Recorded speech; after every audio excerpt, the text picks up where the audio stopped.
оқырмандар, бүгін Назира Голдтың ісіне байланысты Шымкентте үлкен жиын өтті. Яғни пирамида құрған, пирамидамен айналысқан деген айып тағылып отыр.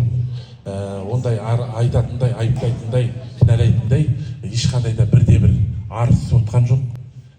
Мынау жалпы білесіздер, бүкіл оңтүстік өңірінің жалпы бүкіл телеарналар шулады. Назира Голдтың үйінен пәленбай қаржы, 12 килограмм алтын табылды деді. Алайда шын мәнінде дәл осы Назира қыздың Айша үстінен арыз жазған бірде-бір азамат жоқ екен. Бүгін оған байланысты заңгер арнайы жиын кездесу өткізді. 1000 адам қонаққа келді, тіпті одан бөлек 1500-2000 адамдай онлайн байланыста болды. Біраз салымшылар қазіргі сәтте үлкен жұмыстар атқарып жатыр.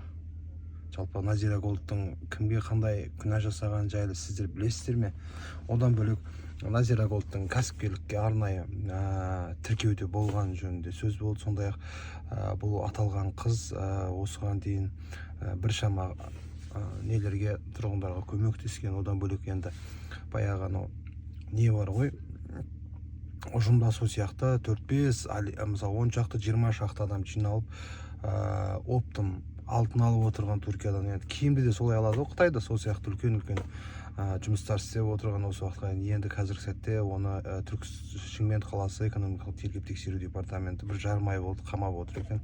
Енді сотқа ешқандай дәлелдеме құжаты жоқ деп қорғаушылары сондай үлкен дабыл қағуда. Енді бір несіне зиян келтіру үшін жиналып отырған жоқ. Бұл жерде жиналып отқан халық